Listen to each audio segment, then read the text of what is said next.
qo'ya olib, noldan boshlab boqmoqchimisiz? Unda bu video siz uchun top 5 ta maslahat yangi boshlayotgan qo'ychilar uchun.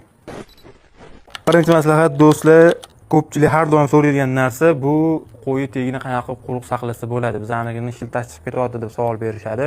Bizda har doim qo'y tegi quruq turadi, qishda ham, yozda ham. Bo'lganligi. Hech qanaqa shebent to'kib ustidan turpot to'kmaganmiz. Oddiy yer ko'rib turibsizlar. Bundan oldingi videoda ko'rdinglar, ko'nglarini qirib chiqarib tashladik. Do'stlar, ikkinchi maslahat bu oxirlari. Siz nima boqishingizni oldin bilib olishingiz kerak. Qo'zichoqmi, sog'liq qo'ymi, katta qo'chqormi yo qo'zi qo'chqormi? Ko'rib turibsizlar, oxirlarini ko'targanman men.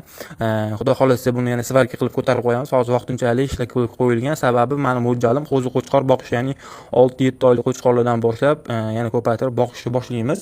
Shu sababli ularning bo'yi o'sishi uchun, intilib shu oxirgi ovqatlanish uchun balandroq qilib qo'yganman. Qo'zichoqlar boqadigan bo'lsangiz, bu oxiri o'zi yetadi. Yo'qida sog'liq qo'y boqadigan bo'lsangiz ham mana shu urinda yerdan 40 sm tepada ko'tarilgan bo'lsa, qo'zi qo'chqorlar ancha intilib bo'yi o'sadi. So'lik bezlari, bo'yinning so'lik bezlari yaxshi ishlab, ovqatni yaxshi hazm qilib, yaxshi yeydigan bo'ladi. Uchinchi maslahat, okalar har doim aytadiganim toza va yaxshi sharoitda boqish.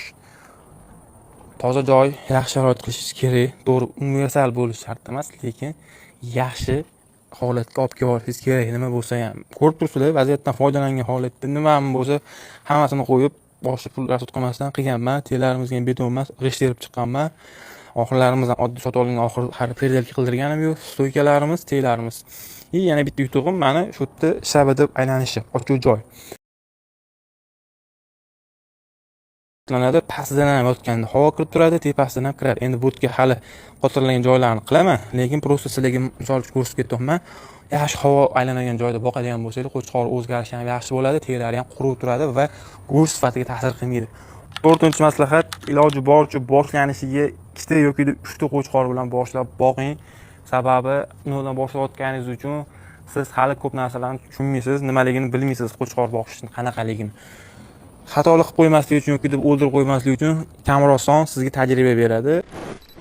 Do'stlar, 5-chi eng foydali maslahat har doim hammaga aytib kelganman. Instagramda videolarni, qo'yxonalarni, molxonalarni ko'rib, shunaqa mukammal molxona quraman, qo'yxona quraman deb o'ylab o'tirmanglar. Ular ancha oldingi darajada katta fermerlar. 100 million, 200 millionlar rasod qilib, chiroyli holatga olib qurishadi. Siz boshlanishiga qo'lingizdan kelgancha sharoitingiz qanaqani ko'taradigan bo'lsa, xuddi shundan qilib boshlash. Muhimi boshlash. Ish jarayonida hamma kamchiliklar, xatolar, kamko'stlik ko'rinadi. O'shandan keyin to'g'rilab keturasiz. Misol uchun men hozir mana shu tegida shlaka blok bilan taxlab ketganman. O'zi bu kulgili narsa, qimirlab tushib ketishi, qotirish kerak bo'ladi. Lekin shu narsaga xarajat orttira olmaganligim uchun, shu narsani qilyapman, to'xtab qolmaslik uchun. Bu narsani o'zim kamchiligini bilib turibman, ko'rib turibman, to'g'rilashim kerak. Xudo xolasa to'g'rilaymiz. Sizlar ham lekin buni boshlab olishingiz kerak. Boshlagandan keyin ko'rasiz. O'tini bunaqa qilishim kerak ekan, botini bunaqa qilishim kerak, tepasini yopishim kerak, sug'uryapti deysiz, pastini to'g'rilashim kerak. Qilib sekin-sekin qilasiz hammasini.